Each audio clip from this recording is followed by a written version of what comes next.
Indigenous communities, newcomer communities, temporary foreign workers. We all need to be in this space. This day, we really need to recognize it is a day to eliminate racism, and we need to recognize that exists in every community. So City of Red Deer is doing, they have great initiatives that are going, but we really need to just build on those and get those going, right? Just first A is to recognize it. Once it's recognized, it's okay, so what's happening? What are some of the initiatives that we can take? What are some of the steps that we can take really to eliminate racism and make our community really welcoming and inclusive? That's what our hope is today. On an individual level, it's calling out racism when you see it, feeling uncomfortable, but feeling comfortable in that uncomfortableness, and then taking it to the policy level. Report it to the Human Rights Commission. Take it higher so that policymakers can understand that changes need to happen at that level as well.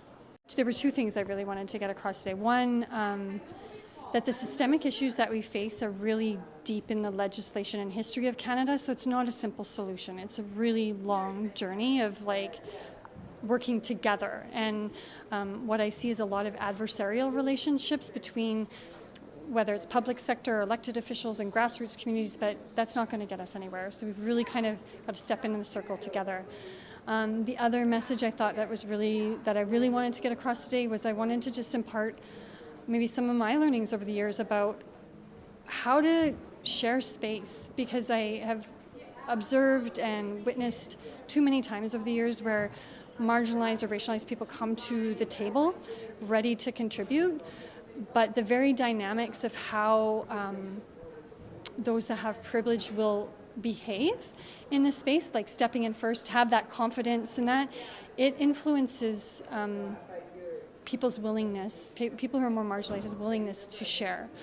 So we've really got to, people with privilege need to start stepping back and not speaking first, and know that their voice is going to be heard. It just doesn't have to be first.